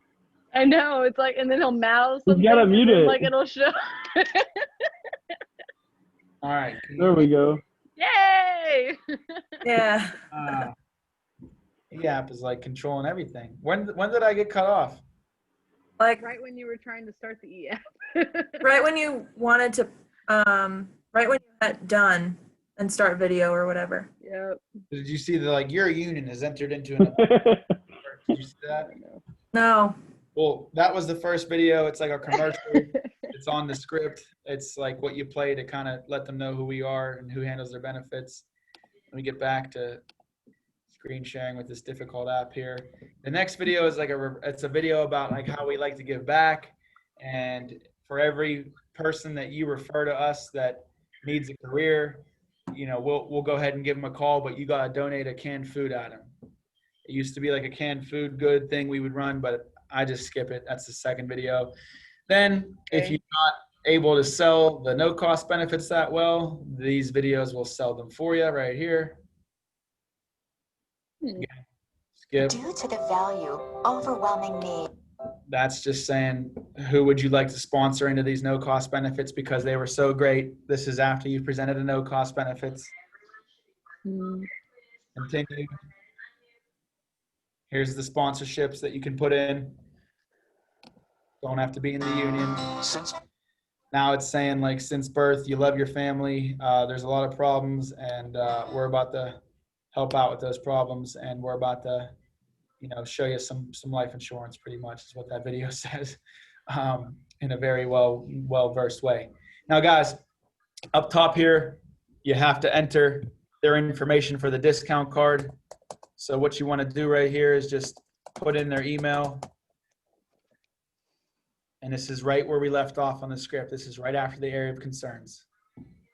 So Joe, you would say that that's the biggest area of concern? Okay, why would you say that, Joe? All right, Joe, I'll tell you what, what they've done to help out with these areas of concerns is actually they set you up with your last no cost benefit, which is your needs analysis. Now, Joe and Mary, do you have a financial advisor? Okay. The reason why I ask is because if you went to a financial advisor and you wanted to do a needs analysis, they would actually charge you between $600 and $700. even sometimes more. Now, the way the union set it up, they didn't want us to have to go spend thousands of dollars. So what they did is they set it up for you at no cost. And what it does, Joe and Mary, it takes into consideration your current situation, and it will determine exactly where the gaps are with those areas of concern that we talked about. Now, Joe, real quick as I fill this out, your date of birth is what? And like I said, you should already have the union member's card, so you should already know all this. And then be like, all right, and what's a good email to send that discount card to? And that's something you should have too, you know. You should already have their email if you already went and emailed them the link for the meeting. All right. Heather, What's up? oh, I'm sorry. I forgot I wasn't muted. Bye-bye. You're good. But enter their discount card program right there. Don't mess this up because they won't get the discount card. If it's not a sale and you get out of the house, you have to hit delete up here. If you don't hit delete and this thing just kind of expires in your computer, it won't send them the discount card. So please, please enter this information right here. If it's a sale and you send it off, it will send it automatically. If it's not a sale and you leave it in your laptop, they will not get their discount card that you just sold them on. So don't mess around that part there. Children, put their names in here. These questions don't need to be answered. They're like pretty much like really big questions that can like get you declined. You don't have to worry about asking any medical questions just yet. Those are all on the next page, guys. Here's where you start to plug in their information, okay? And, you know, then the needs analysis is going to start recommending things. Now, I'm not sure how Drew does it over there. It's not on the script. Casey, Drew, Josh, but we just ask them over here. We just say, okay, now the needs analysis is going to take into account your current situation, just like the script just said. We say that line. And we'll be like, all right, guys, what's your date of birth? Okay. All right. What do you guys think your monthly your monthly take home pay is? So this needs analysis works correctly. It doesn't have to be perfect. 2,800 a month. Okay. And you know, you got to enter a husband or a wife right here, or it won't recommend like loss of income stuff. Enter the wife right there. Oh, I hate this computer. Okay, there we go. This guy's a cougar. He's chasing girls that are 20 years younger than him. All right. So you go down here. Now the spouse's spot is opened up. You put her income in there. Maybe she only makes $1,000 a month, or maybe she only makes, you know, 2,000. Union members are definitely making like way more than this out here. They're making like at least, you know, 1,000 a week. If not, maybe at least 500 to 800 a week. How much life insurance do you have through work? I almost never put that in here because I don't care if they have anything through work. What we're doing is something that's permanent, not through work. So I won't even enter anything right here. Life insurance outside of work, if they have, you know, 20,000 a whole life or whatever, you can put that in right there. Like I said, this is probably where you'd want to go have them grab their policy. Oh, Mary, it's asking me to put in any coverage you already have. Real quick, that State Farm policy you said you had, you know, when we were going over the will, go grab that. I'm going to plug it in, make sure we do this, make this needs analysis to you. If you ask them like, oh, could you go look for that? Or do you think you know where that's at? They're going to be like, no, I'm not going to get it. I'm sure you'll see that a lot. So you just say real quick, Mary, that policy you have, go grab that. Even if it takes you a minute, it's going to save us an hour. The reason why we say save us an hour is because everyone wants to save time. And you've been there for long enough. Make sense, guys? Still with me? All right, we're almost done. Put their information in right here. If they own a house, put the mortgage balance in, $250,000. Interest rate, let's say, is 3%. And let's say they have 30 years remaining. They just bought it. That's it. If there's no children listed on the app, you can't enter anything right here for child education savings. And you hit submit.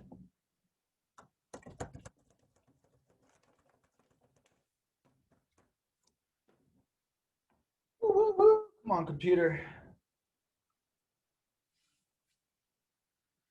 It's because I got Zoom definitely takes up a lot when you start sharing your screen. All right, guys, so then it brings you up a little bit of a summary right there. FE is final expense. It's recommending $30,000 a whole life for their final expenses. $240,000 IP, that's called income protection. That's 5 years of income protection for the main breadwinner, who was the person I put in for $4,000 a month. And then MP is mortgage protection. It's putting in a $200,000 accidental death and dismemberment policy for the mortgage protection. Now, guys, the options that this recommends is never going to be more than like 4 or 5% of their income yearly, or monthly, whatever way you want to break it down. It takes into account how much they make, and it recommends options to fit their budget. Because really, you would want to cover your mortgage with like a 30-year decreasing term, but the 30-year decreasing term is more expensive than the accidental. So for now, to cover his mortgage, they're just recommending accidental because they know he doesn't make that much to afford the decreasing term one. Here comes the mandatory read-off letter. This is what you want to go grab from that website where the leads are. And it pretty much is going to explain to them that, it's going to reinitiate all the credibility. We have over this much insurance in force. This is not in competition with anything to your workplace and employer. Can complement anything you already have. If you qualify, your coverage lasts a lifetime and is under your independent control.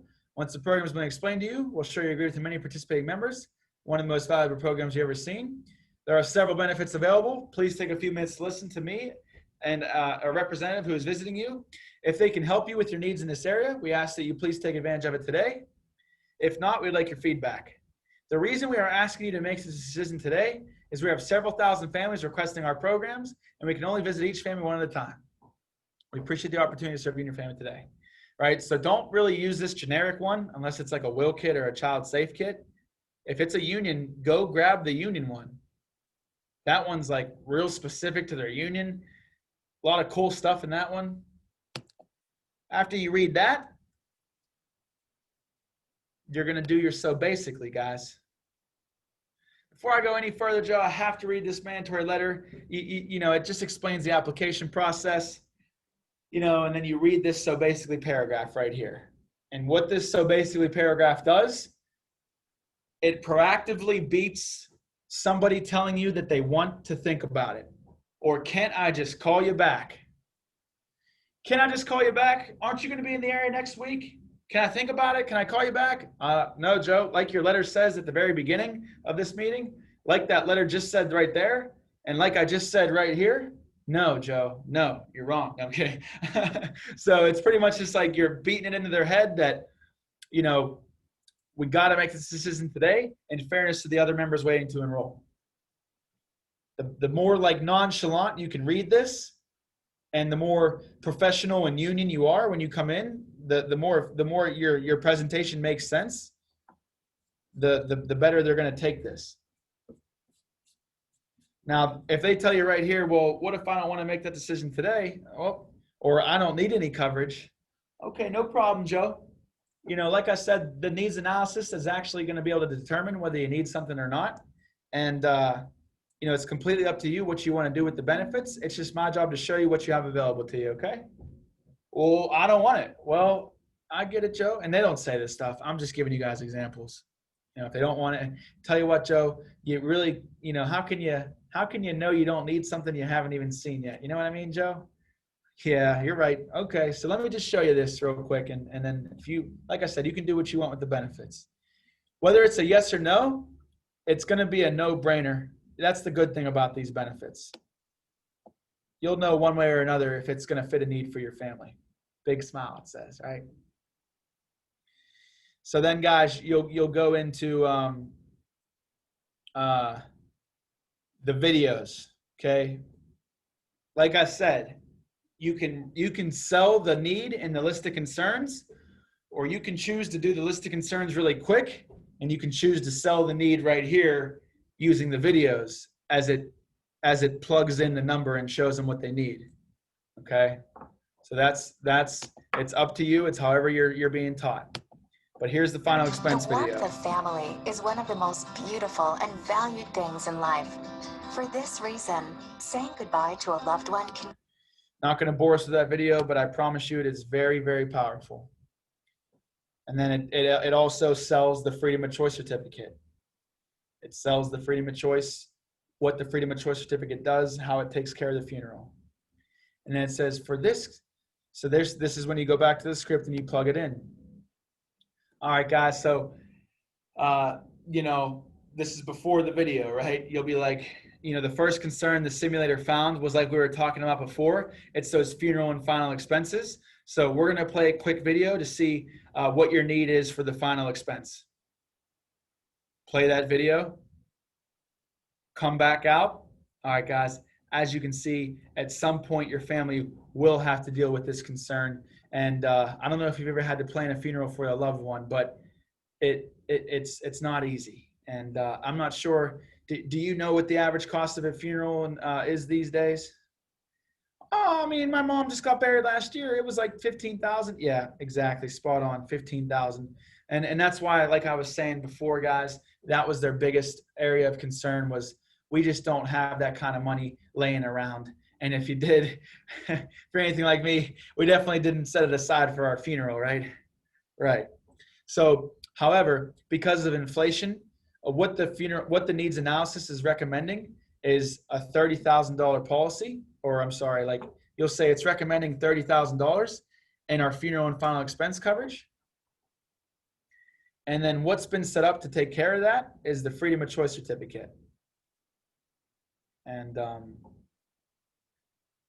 it has like right here, if you don't play the video, this is the script that you'll use to sell the Freedom of Choice certificate. Like I said, that's if you don't play the video. So if you do play the video, plug it back in. At some point, your family will have to deal with this concern. Have you ever had to plan a funeral for a loved one? Get quiet, get dark right here. Yeah, exactly. Talk slower. Exactly. It's expensive. It's expensive. Exactly. 15,000. And if you're like most people, you don't have that kind of money laying around. And if you did, you definitely didn't set it aside for that, right? And that's why the expert simulator is recommending, because of inflation, that you have $30,000 worth of coverage, whole life coverage, so that we can get that taken care of, or so that's always guaranteed to be taken care of. And then they're going to take care of that with that Freedom of Choice certificate that was on the video. Does that make sense, Joe? Right? Any questions on that? And then you'll share your screen right here as you're saying these things, guys. Of course, you won't be sharing the script. You'll be sharing the screen right here. However, because of inflation, it's recommending this. Then you hit continue, and you'll be like, all right, guys, now let's go ahead and examine the need for the income protection. That was the other area of concern that the union brought up. Your paycheck. Boom, another really heartfelt video. All right, guys, back to the script. Like we talked about before, guys, this was a big area of concern because a lot of times we do take our paychecks for granted, and it's kind of like your heartbeat, you don't really notice until it stops. Like I was saying before, Joe, you're the one that comes home from work every day and works and gets up to go to work every day and takes care of everything. Make sure that the lights are on, heat's on in the winter. Like that's me being fluffy, right? But you guys are going to want to stick to your script, stick to it being simple. Joe, you're not really going to notice it until it stops. If your income were to stop, it would be like a financial heart attack, Mary. And honestly, how would you replace Joe's income if he wasn't going to come home from work one day? Exactly. It's almost going to be impossible. If you're like most people, by the time you think about it, it's almost too late. So what the union did to help out with this area of concern is they set up an income protection plan in the amount of $2,500 a week, or I'm sorry, $4,000 a month for 5 years or 36 months. This is going to give you time to figure out what you're going to do with your life and allow you to spend a valuable time in grief with your children. Right? Can you see why that's important? Tie them down. Can you see why they set that up? To make sure that Joe's income does not die with him? Exactly. Now, here's where you plug it in, right? This is where the script works because you're showing them this. So what they did to prevent this, guys, is they set up 5 years of Joe's income in the amount of $240,000. They're going to pay that out to you every month over 5 years, guys. So you'll have Joe's paycheck coming in every month for 5 years. And then Mary, we even have your income right here for Joe if you were to die in the amount of $120,000 over another 5 years. Does that make sense, guys? Can you see how that's going to be able to take care of everything and nothing's going to be a burden? Okay. Now, let's look at the last area of concern, mortgage protection. Everyone. Boom, boom. Back to your script that you should know. All right, guys. Now, as we can see with that video, and as we know with the loss of income video as well, there's going to be a very tight adjustment period after the death of a spouse. And most people will say that the most expensive bill is that mortgage. And like I said before, when we were going over the concerns, if we don't have the money to take care of that mortgage, it's as good as gone. So what the analysis is recommending is $250,000 of accidental death benefit protection so that, no matter what happens to Joe, no matter when, no matter how, the mortgage will always be taken care of and the family can actually afford to live here for the rest of their life. Now, like I said, it can recommend accidental or it can recommend decreasing term. You'll learn more about decreasing term later. That's pretty much what you'll say for that. And with the ADB, you want to tell them that it's going to be for accidental death protection. You have to make it clear that it's going to be made if they die in an accident. So what you can say to make that sound better here, guys, is, what it's recommending, guys, is $250,000 of accidental death protection. And the reason they recommended that for your age group is because, if you're 35 years old right now, Joe, you have a 30-year mortgage. If we were to die in the next 30 years from now, statistically speaking, Cara, do you think you would be dying in the next 30 years from health-related issues or an accident? Right? An accident. Probably an accident, right? Exactly. So with that being said, that's what they put in place to cover the mortgage. Does it make sense why they have that in place? Do we understand why, it's so important to take care of the home for the family? Okay. And then, like I said, I don't do college education. And the debt almost really isn't even here anymore either, because out of all these things, if you cover their income and you cover their mortgage, the debt would be covered automatically. Like, unless someone has like $100,000 worth of debt, I wouldn't even worry about debt. It's more of just a fluff. That's it. Here's where you wrap it up. All right, guys. So just to recap what the expert simulator recommended for your family situation, and then you'll go back, you'll be right here, and it's finished. Just to recap what it's recommended, guys, it's recommended $30,000 worth of whole life coverage with our Freedom of Choice certificate. It's going to take care of the funeral home, guaranteed in 3 to 5 days. Mary won't have to worry about a single thing. And Joe, when you die, the kids won't have to worry about anything either. They'll take that Freedom of Choice certificate right down to the funeral home. Everything will be taken care of. Now, like I said before, they also protected the income with our 10-year renewable and convertible coverage. And this is going to cover Joe's income in the amount of $240,000 spread out in the course of 5 years every month. So every month, Mary, you're going to be getting a check, and you can do the math. Like what's 240 divided by 5? Can someone do that math real quick? 240,000 divided by 5?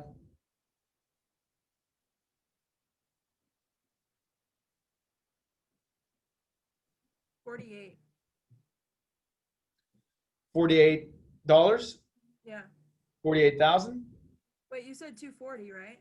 I meant 240,000. Sorry about that. It's a little different. My bad. You said divided by 4 or 5? 5. 48,000. 48,000, right? Now divide 48,000 by 12 because there's 12 months in a year. 4,000. 4,000. So you see how I got that there, guys? You can really start to spice up your script.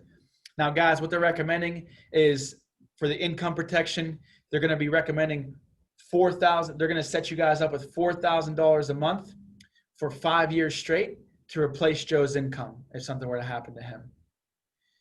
And what's 5 times 12? 60. They're going to be replacing his income with $4,000 a month for 60 months to make sure the income is never a problem. And that way, when Joe dies physically, he at least doesn't die financially. And then they also, to wrap it up, have recommended the mortgage. They also have recommended to cover your mortgage, or they have covered. You want to be starting be more assumptive here. They covered your mortgage today in the amount of $250,000 accidental death protection, and that's going to make sure, like we talked about, that if you were to die in an accident while you're young, that the mortgage is paid off and taken care of, guys. So that's how you wrap it up once it plays. And then you'll say, now all of that is just going to be $283. That's a lot. That's because this guy makes $4,000 a month, though. That's that's him and his wife. She makes $2,000. He makes $4,000. If you do the math, that's like 4% of their income. So it might be a lot, but between two people, that's just $140 each. If we can't get them to pay for covering every single thing that can ever go wrong to their family, if they can't put that price on their family, then you didn't build the need good enough, because they'll go ahead and spend that shit on fucking Comcast cable. Okay, excuse my language. So, guys, everything we just went over, the mortgage, that's how you want to wrap it up. This needs to be real powerful. Your funeral is covered, $30,000, freedom of choice certificate, take it down to the funeral home, taken care of, guaranteed 3 to 5 days, hand it over, walk away. Income won't be a problem. When Joe dies physically, he won't be dying financially, Mary. We're going to be sending a check to the home for $4,000 a month for 60 months. And then, Mary, if you were to die before him, Mary, your income would be covered for him as well, in the amount of $120,000 over those 60 months as well.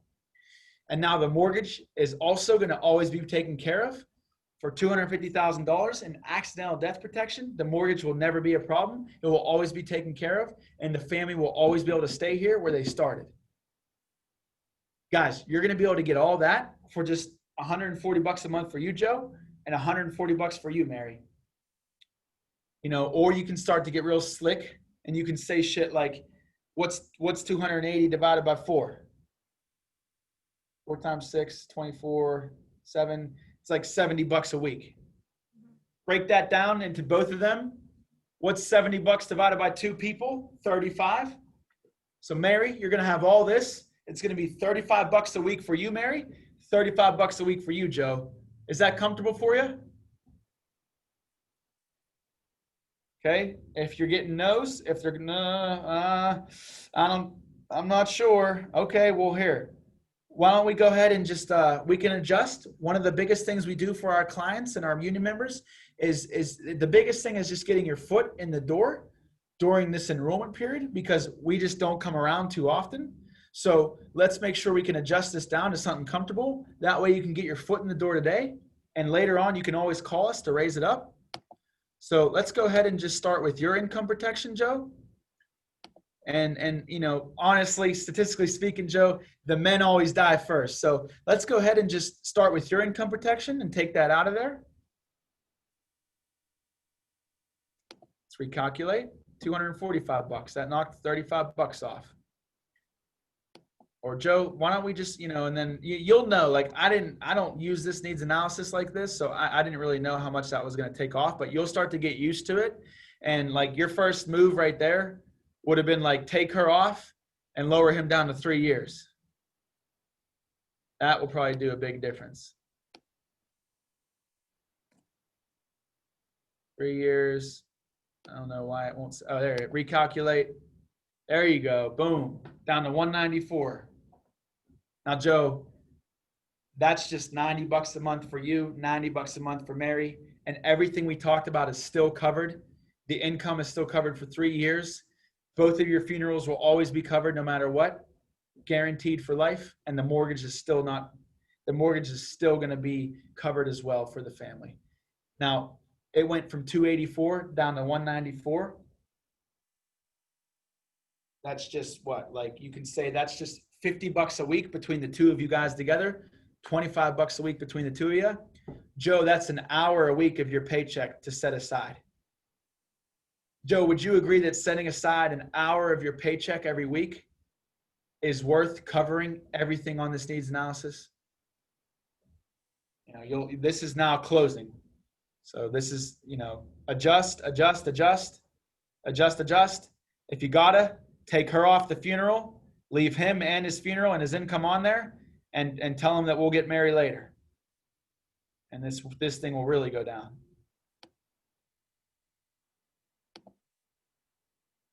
$158. Doesn't get any better than that. And keep in mind, this person is like older. I think I made this person pretty old. So when you're sitting down with young people, boy, does this shit sell itself, because it's not expensive whatsoever. All right, guys. Yeah. Make a little bit better sense. Probably it's even more intimidating now, but just got to get in there and get through those reps. Yeah. Have that little bit of, have that heart, that empathy, that want to help them, and you'll find out what's best. You'll find out what's better said here, what's not here. Just stay, put in the reps. Don't give up. If you guys have any questions, text my number. I got to run. I'm going to hop in that meeting, call my trainee. I probably should have called him already, because I don't know if he thinks, I don't know. I hope he didn't just start it without me or something crazy. But this is how things get a little bit unorganized. You can see why we're sometimes not the most organized, right? Okay. We're trying to help too many people at once. No, I'm just joking. But we're going to go ahead and I'm going to wrap this up, guys. I hope this helped you today. If somebody has a quick question about like something simple, not like a, what would you do, but like a, what was that? I'll take one of those right now, or a couple. I'm good. Kara's good. Devin's good. Gabriel's good. All right. If this helped you out, definitely tell your managers and let them know that you liked it, and that Vince did a great job, and that way they know I wasn't just in here cussing up a storm next to their office. All right, guys. Sure. Hope it helps. Stick with it. Remember what I told you guys today. Check out those podcasts. Check out those Grant Cardone, Seller Be Sold. You'll be in a better space. And don't forget about the AIL drive as well. You guys have all that on the chat? Yeah. I know it looks like it went away or something because of the, Oh, I still have it. looks like everything went away when I I have it up so I can get started it. going Chinese. All right, guys, if you need it, text me. And if I don't answer, then your managers have all that stuff as well. All right? Okay. Oh, All yeah. right, guys, let's Good get it. luck.